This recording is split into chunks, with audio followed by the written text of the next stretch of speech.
ہر قسم کے روحانی جسمانی مسائل اور وظائف کے لیے پیر اقبال قریشی چینل کو سبسکرائب کریں۔ پیر اقبال قریشی۔ نحمده ونصلي على رسوله الكريم اما بعد فاعوذ بالله من الشیطان الرجیم بسم اللہ الرحمن الرحیم۔ ماہ ربیع الاول کی مناسبت سے 12 ربیع الاول جو عالم اسلام کے اندر بہت عقیدت اور احترام سے تصور بھی کیا جاتا ہے، 12 ربیع الاول کا ایک خاص وظیفہ بھی آپ کو دینا ہے کہ اگر آپ نے 12 ربیع الاول کو اس عمل کو کر لیا، اللہ تبارک و تعالی پورا سال آپ کو راحت اور خوشی اور نعمت عظمیٰ عطا فرمائیں گے، اور اس کے ساتھ کہ اللہ تبارک و تعالی راحت تو دیں گے، خوشی دیں گے، پورا سال خوشی کی زندگی عطا فرمائیں گے، اور نعمتیں اپنی کامل عطا فرمائیں گے، نعمتیں کامل۔ لیکن اس کے ساتھ ہم نے ایک اور چیز کو بھی جو دعوت فکر ہے سمجھنا ہے کہ خوشی کا تعلق کس چیز کے ساتھ ہے، خوشی کس چیز سے تعلق ہے۔ حضور صلی اللہ علیہ وسلم کی آمد، آپ کی ولادت، آپ کا میلاد ہونا، پیدا ہونا، یہ خوشی ہے، اور مسلمان کو خوشی کیسے منانی چاہیے۔ 2 چیزیں آج ہمارے اس خاص عمل کا حصہ ہیں۔ پہلی چیز یہ ذہن نشین کر لیجئے، اللہ تبارک و تعالی نے قرآن حکیم کے اندر ارشاد فرمایا قل بفضل اللہ وبرحمتہ فبذلک فلیفرحوا هو خیر مما یجمعون۔ اللہ تبارک و تعالی نے اس آیت کو سورہ یونس آیت نمبر 58، یہی وظیفہ بھی ہے، اس کی ہی تشریح بھی کرنی ہے۔ اللہ تبارک و تعالی نے اس کے اندر ارشاد فرمایا قل بفضل اللہ، میرے پیغمبر آپ فرما دیجئے اللہ کا فضل ہے یہ، وبرحمتہ، اور اس کی رحمت ہے۔ اللہ کا فضل اور اللہ کی رحمت، 2 چیزوں کو یہاں بیان کیا۔ فبذالک، پس اس اللہ کے فضل اور اللہ کی رحمت پر فلیفرحوا، تم خوشی کرو، خوش ہو، خوشی کرو۔ اب یہ حیرت کی بات ہے کہ اللہ تبارک و تعالی نے قرآن حکیم میں ایک جگہ ارشاد فرمایا لا تفرح ان اللہ لا يحب الفرحین، خوشی مت کرو، اللہ خوشیاں منانے والوں کو پسند نہیں کرتا۔ وہاں کیا کہا کہ اللہ خوشیاں منانے والوں کو پسند نہیں کرتا، یہاں اللہ نے کہا فلیفرحوا، خوش ہو۔ اب بفضل اللہ وبرحمتہ، فضل کیا ہے، رحمت کیا ہے؟ حضرت انس بن مالک رضی اللہ تعالیٰ عنہ راوی ہیں حدیث کے، وہ فرماتے ہیں فضل سے مراد اللہ کا قرآن ہے، وبرحمتہ سے مراد قرآن پر عمل کرنا ہے۔ حضرت براء ابن عازب رضی اللہ تعالیٰ عنہ راوی حدیث ہیں، وہ فرماتے ہیں فضل سے مراد قرآن ہے، وبرحمتہ سے مراد اسلام ہے۔ لیکن عبداللہ ابن عباس رضی اللہ تعالیٰ عنہ جو مفسر امت ہیں، رسول اللہ صلی اللہ علیہ وسلم کے چچا زاد بھائی ہیں، وہ فرماتے ہیں کہ بفضل اللہ سے مراد اللہ کا قرآن اور اسلام ہے، وبرحمتہ سے مراد رسول اللہ صلی اللہ علیہ وسلم کی ذات مبارکہ ہے۔ اور اسی کو امام ابن کثیر رحمۃ اللہ علیہ نے اور تفسیر مظہری کے اندر قاضی ثناء اللہ پانی پتی رحمۃ اللہ علیہ نے نقل فرمایا کہ وبرحمتہ سے مراد رسول اللہ صلی اللہ علیہ وسلم کی ذات گرامی ہے۔ کیوں؟ وما ارسلناک الا رحمتا للعالمین، اللہ نے حضور علیہ الصلوۃ والسلام کو رحمت کے لفظ سے خطاب کیا ہے، تو یہاں رحمت رسول اللہ کی ذات ہے۔ اب یہ تفسیر ابن عباس ہے، اور یہی زیادہ بہتر ہے جس کو علماء امت نے قبول کیا ہے۔ اور زیادہ اس کو بیان کیا ہے۔ اب رسول اللہ صلی اللہ علیہ وسلم کی ذات کرامی پتہ چلا رحمت ہے، اور اللہ کا قرآن مل جانا فضل ہے۔ اب یہ فضل ہمیں ملا کہ ہمیں قرآن بھی ملا، صاحب قرآن بھی ملا، ہمیں اسلام بھی ملا، اسلام لانے والا نبی بھی ملا۔ اگر دونوں تفسیر، قل بفضل اللہ، میرے پیغمبر آپ کہہ دیجئے یہ فضل ہے اللہ کا، یہ رحمت ہے اللہ کی، گویا کہ قرآن اور رسول اللہ کی ذات اللہ کی طرف سے انعام ہے، اللہ کی طرف سے تحفہ ہے۔ اب ہمیں اس تحفے پر کیا کرنا چاہیے؟ فَلْيَفْرَحُوا، خوش ہونا چاہیے۔ اب تفسیر کیا کہتی ہے؟ فَلْيَفْرَحُوا، اب یہ جو صیغہ ہے نا، یہ صیغہ غائب ہے، قرات میں صیغہ غائب ہے، صیغہ خطاب نہیں ہے۔ جب یہ آیت اتری رسول اللہ صلی اللہ علیہ وسلم پر، تو آپ صلی اللہ علیہ وسلم کے سامنے بیٹھنے والے کون تھے؟ اصحاب رسول صلی اللہ علیہ وسلم۔ خطاب تو ان سے ہونا چاہیے تھا کہ آپ خوشی کرو کہ آپ کو قرآن بھی ملا، صاحب قرآن بھی ملے، لیکن اللہ نے صیغہ غائب، صیغہ خطاب نہیں، صیغہ غائب استعمال کیا۔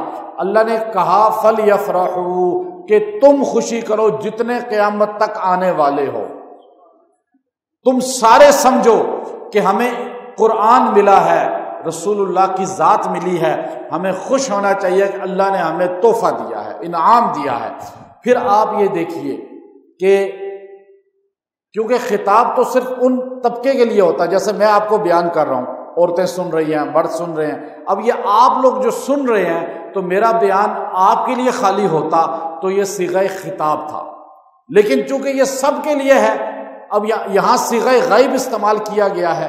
اب بعد میں آنے والوں کے لیے بھی رسول اللہ کی ذات خوشی کا باعث ہے۔ پھر اللہ نے قرآن میں کہا لا تفرح، خوشی نہ کرو، ان اللہ لا يحب الفرحین، اللہ خوشیاں کرنے والوں کو پسند نہیں کرتا۔ حیرت ہے، قرآن کی آیتیں آپس میں ٹکرا رہی ہیں، تصادم ہے۔ سوچے تو ادھر اللہ نے کہا خوشی نہ کرو اور یہاں کا خوشی کرو۔ ہمارے بیان بدل جاتے ہیں، ٹکراتے ہیں، اللہ کا قرآن نہیں ٹکراتا، اللہ کا بیان نہیں آپس میں متصادم ہوتے۔ اللہ نے وہاں کہا خوشی نہ کرو اور یہاں کہا خوشی کرو۔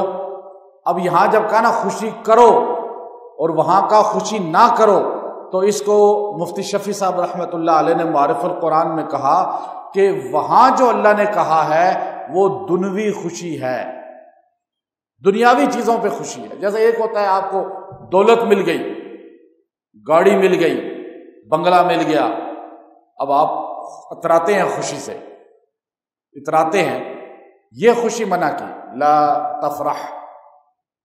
اب آپ نے کوئی دینی کام کیا، کوئی روزہ رکھا، حج کیا، عمرہ کیا، اس پہ خوشی کا اظہار کرنا۔ یہاں دینی معاملات میں اللہ نے کہا خوش ہو جاؤ کہ تمہیں رسول اللہ کی ذات ملی ہے۔ پھر وہاں جو خوشی سے منع کیا کہ وہ خوشی میں بدمست ہو جانا، مفتی شفیع صاحب نے فرمایا کہ خوشی میں بدمست ہو جانا، کہ بندہ ہوش کھو بیٹھے، لہو لعب میں پڑ گیا، لہو لعب میں پڑ گیا۔ جیسے شادیوں میں خوشیاں منائی جاتی ہیں، کیا وہ قرآن کا حصہ ہے؟ یہ جو باجے بجائے جاتے ہیں، گانے لگائے جاتے ہیں اور اس طرح لائٹنگ کی جاتی ہے، پھر عورتوں مردوں کا اختلاط ہو جاتا ہے، کیا یہ خوشی منانا جائز ہے؟ اس کو منع کیا لا تفرح۔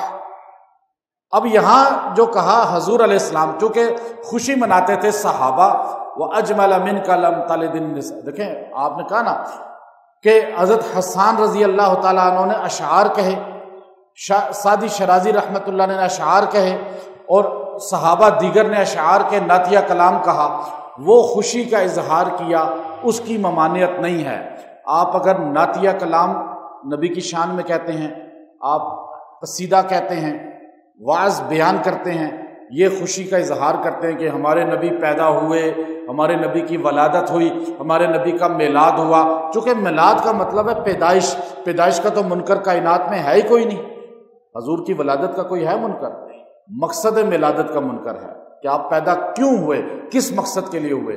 تو اس لیے یاد رکھیں کہ اللہ نے جو کہا نا فَلْيَفْرَحُوا، یہاں خوشی سے مراد دینی خوشی ہے، دینی معاملات میں آپ کی ولادت، آپ کی پیدائش۔ اب دوسری بات، هُوَ خَيْرٌ مِّمَّا يَجْمَعُونَ، وہ بہتر ہے، یہ خوشی بہتر ہے اس سے جو تم جمع کرتے ہو۔ اللہ کو پتا تھا کہ لوگ خوشی اپنے طریقے سے منائیں گے، جیسے آج ہمارے ہاں روڈوں پہ لائٹنگ کر دی، جھنڈیاں لگا دی، اختلاط عورتوں مردوں کا ہو گیا، پیسے کی فراوانی کر دی، پیسہ چندہ اکٹھا کیا، بہت پیسہ لگا دیا، پورا ملک آپ دیکھتے ہیں کیا حال ہوتا ہے۔ اللہ تبارک و تعالیٰ نے گویا اس طرف اشارہ کر کے پہلے ہی بتا دیا کہ ہوا خیر مما یجمعون، یہ خوشی بہتر ہے اس سے جو تم جمع کرتے ہو، جو تم کرتے ہو اس سے بہتر ہے۔ اب خوشی کا تعلق کس کے ساتھ ہے؟ اپنی مرضی کے ساتھ یا رب کی مرضی کے ساتھ؟ یہ سوچنا ہے۔ حضور علیہ السلام پیدا ہوئے نا، تو حضور سے پوچھیں کہ آپ کو کیا پسند ہے۔ اگر آپ کہتے ہیں کہ برتھ ڈے ہے نبی علیہ السلام کا، پہلی بات تو یہ ہے کہ آپ علیہ السلام کی ولادت بعض نے کہا 7 کو، بعض نے کہا 8 کو، بعض نے کہا 9 کو، بعض نے کہا 10 کو، بعض نے کہا 12 کو۔ مولانا احمد رضا خان بریلوی رحمۃ اللہ علیہ نے فتاوی رضویہ کے اندر لکھا کہ رسول اللہ صلی اللہ علیہ وسلم کی ولادت 8 ربیع الاول کو ہے، اور مولانا اشرف علی تھانوی رحمۃ اللہ علیہ نے لکھا کہ 9 ربیع الاول کو ہے، اور دنیا میں سب سے زیادہ جو لوگوں نے لکھا وہ 9 ربیع الاول لکھی، اور 10% لوگوں نے لکھا کہ 12 ربیع الاول کو ولادت ہے۔ لیکن 12 ربیع الاول کو وفات ہے، یہ دنیا پوری متفق ہے کہ وفات رسول صلی اللہ علیہ وسلم 12 ہی کو ہے۔ اب ہم حضور سے پوچھتے ہیں، بخاری شریف کی حدیث ہے آپ صلی اللہ علیہ وسلم سے کہ آپ کو کیا پسند ہے ولادت کے دن؟ دیکھیے ولادت میں 3 چیزیں ہیں، میلاد رسول صلی اللہ علیہ وسلم میں 3 چیزیں ہیں۔ پہلا، رسول اللہ صلی اللہ علیہ وسلم کس وقت پیدا ہوئے، دوسرا کس دن پیدا ہوئے، تیسرا کس مہینے میں پیدا ہوئے۔ تاریخ بعد میں ہے، مہینے کی تاریخ کا کسی کو نہیں پکا پتا، لیکن یہ 3 چیزیں پکی ہیں، کس وقت پیدا ہوئے، کس دن پیدا ہوئے، کس مہینہ میں پیدا ہوئے۔ اب دیکھیے، آپ نے فرمایا میں صبح صادق کے وقت پیدا ہوا، فجر کی نماز کے وقت، پیر کے دن پیدا ہوئے، ماہ ربیع الاول میں پیدا ہوئے۔ حدیث بخاری، رسول اللہ صلی اللہ علیہ وسلم روزے سے تھے، صحابی نے پوچھا یا رسول اللہ آپ روزے سے ہیں؟ آپ نے کہا ہاں۔ آج کے دن میں پیدا ہوا، آج کے دن میں روزہ رکھنا پسند کرتا ہوں۔ گویا کہ اپنی پیدائش کے دن، ولادت کے دن، میلاد کے دن رسول اللہ صلی اللہ علیہ وسلم کیا پسند کرتے ہیں؟ روزہ۔ جس دن روزہ رکھا جائے وہ عید ہوتی ہے، روزے والے دن کو عید روزے والے دن کو عید مناتا ہے، اور عید والے دن کوئی روزہ رکھتا ہے، دونوں چیزیں متصادم ہیں نا، متضاد ہیں بالکل آپس میں۔ عید والے دن روزہ نہیں ہوتا۔ آپ جس دن کو عید کہہ رہے ہیں آج کے لوگ، اس دن ہمارے نبی روزہ رکھ رہے ہیں پیدائش کے دن۔ آپ صلی اللہ علیہ وسلم نے روزہ رکھ کے بتایا کہ مجھے آج عرب تقریباً 80% عرب حرمین میں جو آپ میں سے جانے والے ہیں وہ دیکھتے ہیں سفرہ بچتا ہے پیر کے دن، جمعرات کے دن۔ عرب عورتیں مرد روزہ رکھتی ہیں ہر سموار کو کہ ہمارے نبی کی پیدائش کا دن ہے پیر، ہر پیر کو روزہ رکھتے ہیں، اور ہم سال بعد سے بھی یاد کرتے ہیں۔ ہر پیر میلاد رسول ہے یا سال میں ایک دن؟ ہر پیر کو پھر میلاد منائے نا، ہر فجر کی نماز میں میلاد منائے، فجر کی نماز اٹھ کے پڑھیں جو پڑھتے ہی نہیں۔ پھر ربیع الاول کا مہینہ تیسری چیز ہے۔ یہ 3 چیزیں ملحوظ رکھیں، میلاد رسول کا منکر کوئی نہیں، پیدائش کا منکر کوئی نہیں، شان رسول کا منکر کوئی نہیں، لیکن میلاد منانا ہے تو میلاد مناتے ہوئے نبی کی اتباع کریں، روزہ رکھیں، نبی کی اتباع کریں، فجر کے لیے اٹھیں، تہجد کی نماز پڑھیں کہ یہ وقت ہے ہمارے نبی کے آنے کا، میلاد کا، ولادت کا، یہ لمحہ تھا۔ یہ چیزیں سمجھ آئیں آپ کو؟ اب یاد رکھیے، قرآن پاک نے فرمایا، قرآن حکیم میں، کہ